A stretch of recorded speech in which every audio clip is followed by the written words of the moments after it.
Scanning for audio.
Welcome once again to the Tin Dog Podcast.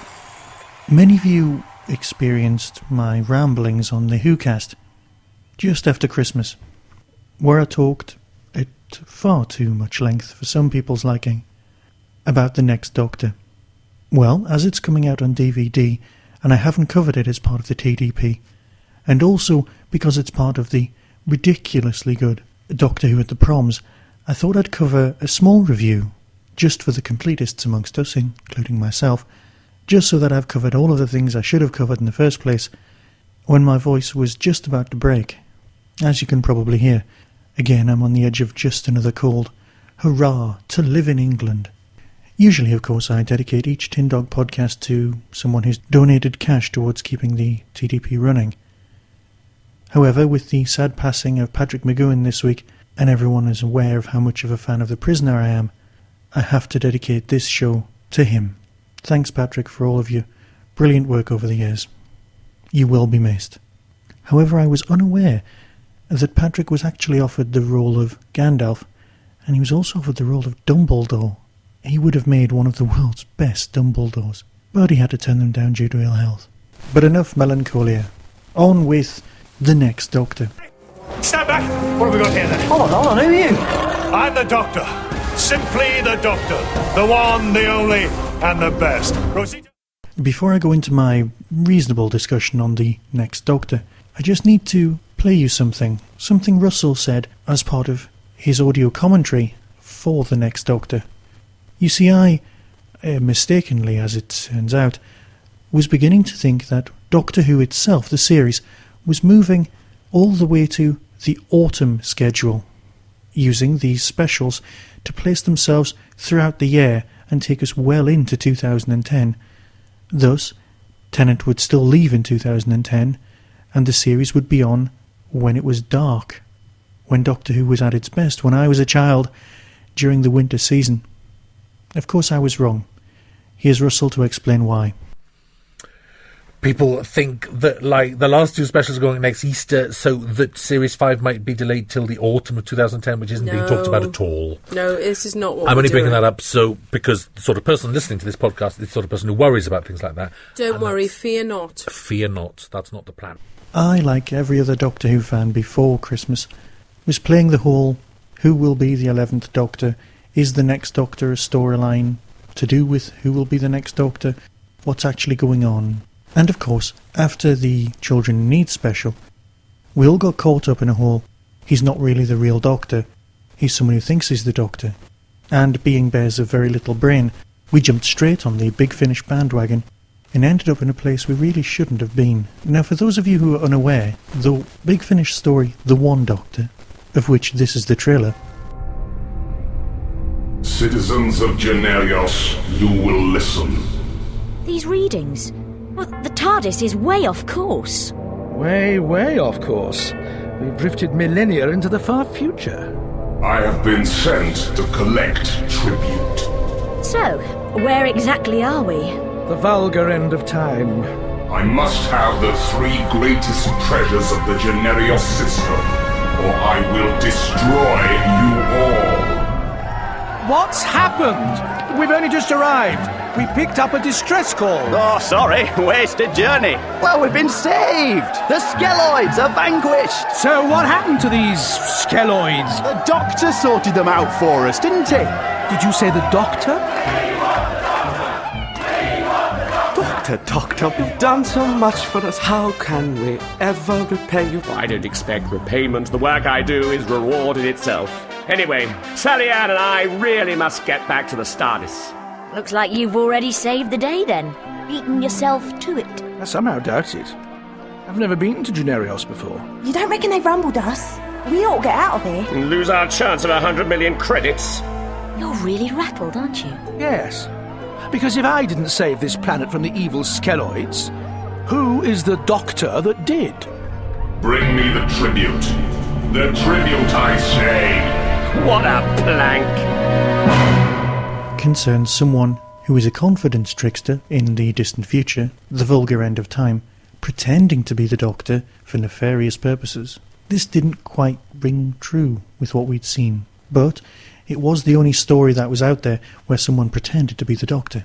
It also led us to look at other Big Finish stories. The Big Finish story, which of course caught my eye, was Minuet in Hell, which had originally been one of the audio visuals which were fan-made Doctor Who stories. Now, in the original Minuet in Hell, an actor, I believe it might have been Nicholas Briggs, played the Doctor, and somebody else played someone else who thought they were the Doctor because their mind had gone into them in a kind of a pocket-watchy kind of a way. And in keeping with that, the pocket watch did make appearances in some of the Radio Times photography that was available a few weeks beforehand. Here's Minuet in Hell's trailer.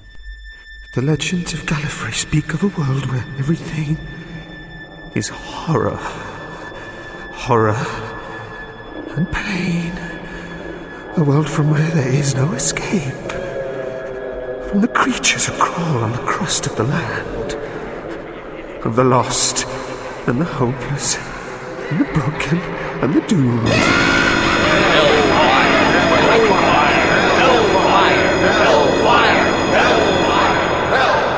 Strange chap, that one. If it's all right, I may pop back again tomorrow to check up on him. Fellow interests me. No problem, Mr. Lethbridge Stewart. Tomorrow, anytime. The legends of Gallifrey speak of a world, and the name of the world they speak of is hell. Hell is where I have come to at last. And there can be no escape. And so I cannot escape my own hell. You're a bit of a sad case, aren't you? Of course, with that one, you have Paul McGann still playing the Doctor, which is fine, but you kind of know when a guy says he's the Doctor and it isn't Paul McGann, that really something's up. And so, as fans, we were left squabbling over which of those stories was really the one with the most influence.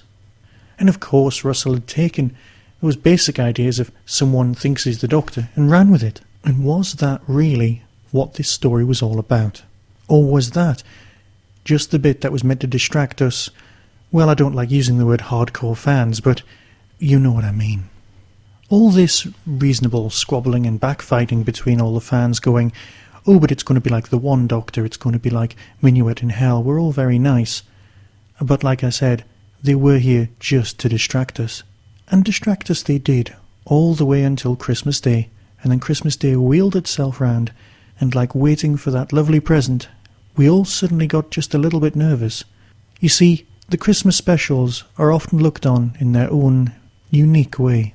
Some people only judge the Christmas specials together, as separate from the series, for some odd reason. I can see their point, as Christmas specials are here to distract the multitude, not just the hardcore fans, but Everyone's a hardcore fan these days, or so it seems. Families across the nation, and eventually families around the world within the hour, were all gathered in front of their TVs, or in many cases later on, monitors or Wi-Fi connections or signal senders or whatever they were going to end up watching it by that day, and spent Christmas with the Doctor. The Cyber King will rise. The Cyber King will rise. Indeed. How like a man. I'm going to put my hands up straight away and say this is possibly my favourite Christmas special. I say possibly because it depends whether you count The Unquiet Dead as being a Christmas special. It's a story set at Christmas, I'll grant you that, but it wasn't actually on Christmas Day. Now, as we all know, The Unquiet Dead is one of my all-time favourite stories of New Who. It's part of that great trilogy that I would show people if they were trying to get someone to watch the whole new series. But if we leave that to one side, because it is part of the series, and just look at Christmas specials, this is my favourite. It's my favourite for a few reasons. And I know I've been quoted left, right and centre as saying, Clockwork Transformers, what's not to like? And you know, that's kind of how I feel about this. The storyline itself splits very neatly into two. The first half, storyline A we'll call it, is of course what we've come to expect. It was the storyline we were fed beforehand. It was the Next Doctor. Is the person we see, Mr. Lake, the Doctor? That gave us something to discuss. It gave us something for the fans to look at. It allowed us to experience the first Doctors and see Paul McGann appear, which for a lot of people is a very, very important moment. This storyline A, finishes about halfway through the episode at just the right moment. Because as a member of the audience, I was sitting there going, right, that's out the way, let's get on with the main course. And the main course for a lot of people, that's what's caused the arguments. The story begins with the Cybermen. A long time away, and not so far from here, the Cybermen were fought. And they were beaten. And they were sent into a howling wilderness called the Void, locked inside forevermore. But then a greater battle rose up. So great that everything inside the Void perished. But as the walls of the world weakened, the last of the Cybermen must have fallen through the dimensions, back in time, to land here. And they found you. I fought them, I know that. You see, I liked the Cyberman story. Okay, it's got holes in it. Most Cyberman stories do. But deep down, it was the overriding storyline of the whole piece. The Cybermen had apparently escaped the vortex that they were left in. They'd been upgrading themselves, I'm not quite sure what with, and they'd used Dalek technology, again I'm not quite sure how they got it off them, to escape the vortex, probably through the hole where Canary Wharf will be one day, landed in London and set about building some massive conversion device. A conversion device that the Doctor seems very familiar with, but we've never seen before, unless of course you count some of the Doctor Who Big Finish 8th Doctor stories. But even then, you're dealing with the real Cybermen, not the Cybus men, the ones from Pete's World. And you must remember that these Cybermen are just the ones from Pete's World. Our Cybermen are probably in tombs elsewhere. Yes, I know that the Cybermen from our universe have a variety of different designs, but until the two Cybermen meet, or at least there's some throwaway remarks, some fans will never be truly happy. But like I said, that's not important. We've got lots of things that we could argue about, we could discuss, we could niggle about. I mean, the Cyber Wraiths, what's all that about? I know the original Cybermen, our universe's Cybermen, had Cybermats. They had creatures that they had converted. What was the point of creatures who'd been cybertized, if you're looking for a word, only to make them appear more animalistic? Surely turning them into robots would make them more mechanical-like. I'm also not sure what particularly the creatures were that were turned into the Cyber Wraiths, Cyber Shades, or whatever they were called. Because if they were cats and dogs, one of them seen driving a coach. Like I've said before, would you let your cat drive a coach? So was it an evolved simian? Was it perhaps one of the children? Is that what some of the children were used for? It makes the whole story slightly darker and slightly seedier. which is good because it's Christmas, and that's what we like at Christmas.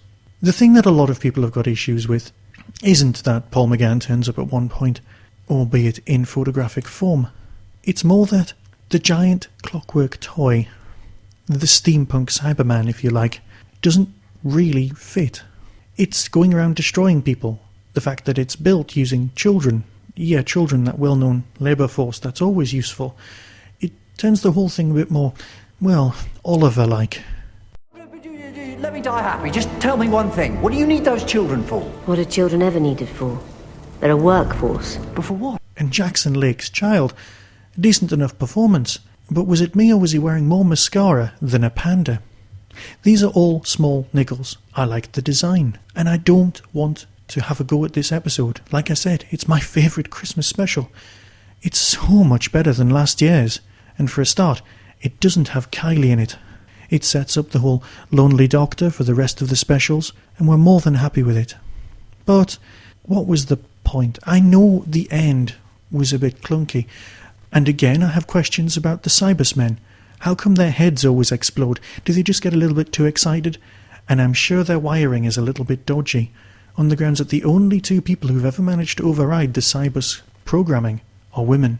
Perhaps that's something we're going to look at much later in other stories. But I would have served you anyway! Your mind is riven with anger and abuse and revenge. These have no place in a cyber mind. Activate! It was nice that the incredibly damaged Morrissey was able to infect the Cybermen with emotions. Small touches like that really, really helped this thing hold together. Considering that it was the 15th story made on the trot, the standard was incredibly high. I loved it. What more can I say? What more can I say? And the answer to that is, of course, is the extras on the DVD. And this extra was Doctor Who at the Proms.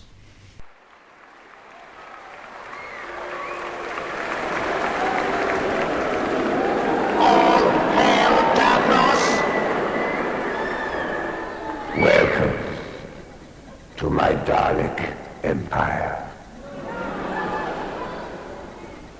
This Royal Albert Hall will become my new palace. And you humans shall become my obedient slaves. Before I record the Tin Dog podcasts, I like to transfer some of the things I'm talking about on my MP3 player in order to experience the narratives and listen out for things I may have missed so I can make extra notes. It's one of those little sad things, and I must admit, since it was first on, Doctor Who at the Proms has not been off my player. It's just wonderful to listen to, especially if you have a decent stereo setup. Crank up that volume and just listen to it. You know your favourite bands? Well, you've got series 1, 2, 3 and 4 as soundtrack CDs. There's, say, the studio albums. And this is the live concert. And it's a great concert. I genuinely wish I'd been there. How great would it be to experience, Cyberman walking straight past you if you were, say, 6? Oh, sod that. Even now. It was just brilliant to watch. It was so well filmed, but the sound quality is just off the scale. I know everyone listens to their own soundtrack albums time and time again. Well, alright, I know I do. But here, and it's only down as a DVD extra, and it could have been released by itself, it's so good. So we've got the music that's played, which you're already familiar with, but it's all been tweaked slightly so that it could be performed live. For example, you heard the live version of the Doctor Who theme tune. The only bit they couldn't do live is that first opening sting noise, because of course that exists electronically. But things like a live version of Doomsday,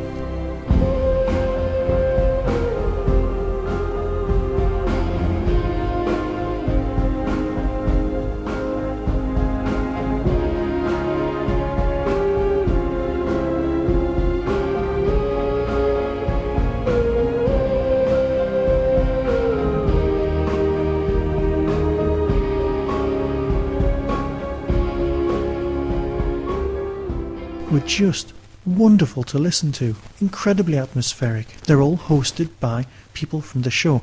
You've got Freema, you've got Catherine Tate, all talking a little bit about their characters, all really, really embracing the time. It seemed magical, and it was.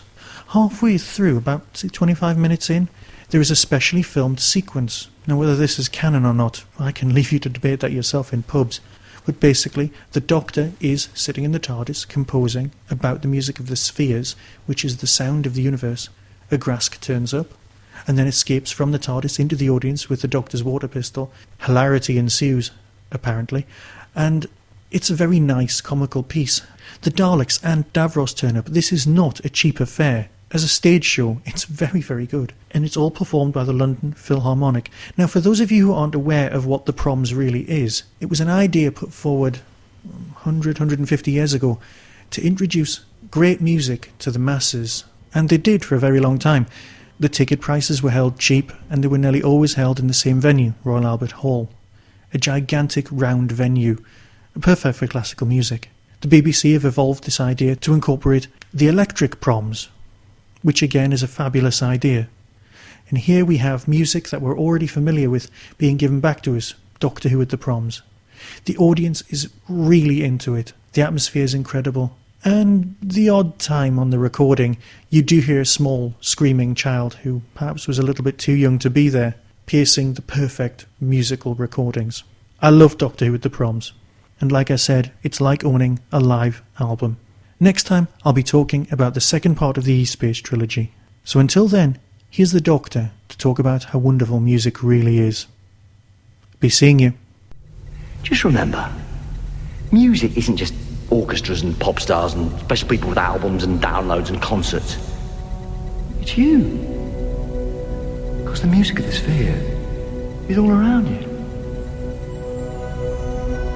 When you're on your own, just close your eyes and you'll hear it. Music. Inside your head. Because everyone's a musician. Everyone's got a song inside them. Every single one of you.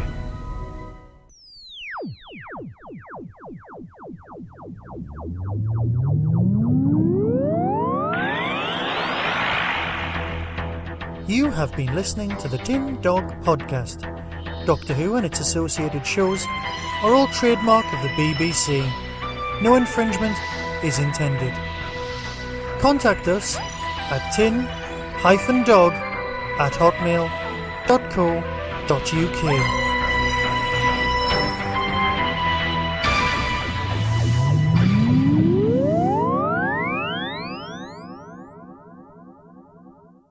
TARDIS, TARDIS. It stands for Tethered Aerial Release Developed in Style. Do you see?